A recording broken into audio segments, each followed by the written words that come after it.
Hi, this is Nicholas Yock, a registered migration agent from Pathway to Oz. Today, I'm going to discuss with you the COVID-19 pandemic visa, or the Subclass 408 COVID-19 pandemic visa. Look, this information given is correct as of the 27th of April 2020. This visa, it's just kind of thrown together and the government is making a lot of changes, but this will just sort of give you a general overview, about the visa. So obviously this time, in life it's unprecedented, and the government sort of put this visa in, the COVID-19 pandemic visa, basically to ensure, as an option for last resort. So if your visa is expiring and you cannot apply for any other visa, potentially you could apply for this.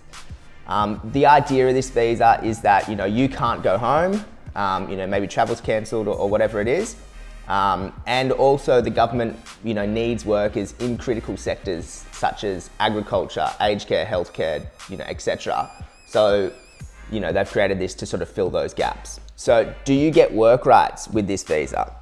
Okay, so if you are working in a critical sector or, intend to work, so at mainly agriculture, aged care, healthcare, food processing, childcare or disability, you may receive work rights with this visa. If you are not working in a critical sector, you almost certainly will not receive work rights with this visa. So it'll allow you to, extend your time, but that's really it. You do not need a sponsor for this visa, so no company needs to sponsor your visa. But if you do intend to work in one of those critical sectors, it's good to provide, evidence of that, such as like a letter from the employer, pay slips, that sort of thing. So who can apply for this visa? So you must be in Australia, obviously. You must be unable to depart Australia. So obviously if all the flights are cancelled. You must be, your current visa must be expiring within 28 days or must have expired within 28 days. You're unable, this is the big one, you're unable to make an application for any other visa application. So if you can apply for a visitor, student, another working holiday, any of those, you might not be eligible for this. You've applied with the conditions of your previous visas and that you must have healthcare. Once again, to get work rights, you need to be working in one of those critical sectors. If you're not, then you probably won't get work rights. What jobs can I work in this visa? Look, immigration have blatantly said the jobs you can do are the critical sector jobs. So agriculture, food processing, healthcare, aged care, disability care, or childcare. I will put a link below to the announcement from the government on this. So if you're not working in one of those critical sectors, maybe you're working in a construction, it's not, or you're working in, retail, it's been classified as not. So you probably won't be eligible for any work rights. What visa do I need to hold to apply for this visa?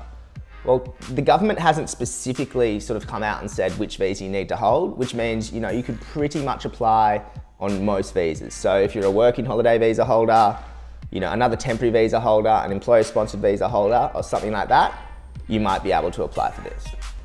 So how much does it cost to apply for this visa? Nothing, there is no charge. And how long will the visa be valid for? Look, I think immigration will probably grant you the visa for between 6 to 12 months, or until it's safe for you to return home. So COVID-19 pandemic visa, frequently asked questions. I am on a visitor visa. Can I apply for this visa? Yes, potentially you can, but you probably won't get any work rights. And please note, in most circumstances, if you can apply for another valid visa, they may want you to apply for that. So if you can apply for a Subclass 600 onshore visitor visa, that might be the visa they want you to apply for. I am on a working holiday visa, but not working in a critical sector. Can I apply for this visa? Look, you can apply, but if it is approved, if you're not working in a critical sector, you're not going to get work rights. So it's probably not for you. Where can I find more information on this visa? Well, you can check, we'll put a link to the immigration website below. Check that out. I know it's confusing, but that's just the way the government's sort of put together everything really quickly just to get it out there. What if I'm in Australia and I want work rights on a visa? So look, if you're in Australia and not working in a critical sector, you might want to consider applying for, if you can, extending your working holiday visa, or if not, a student visa. Look, a student visa will give you, access to 40 hours per fortnight. and unlimited in your holidays. So if you're in a major city and not working in a critical sector, this could be a good option for you. Look, I know that is a lot of information. However, I understand it can be a confusing time. So if you do have any questions, just feel free to contact Pathway to Oz through phone, emails, Facebook, or just comment below. Thank you.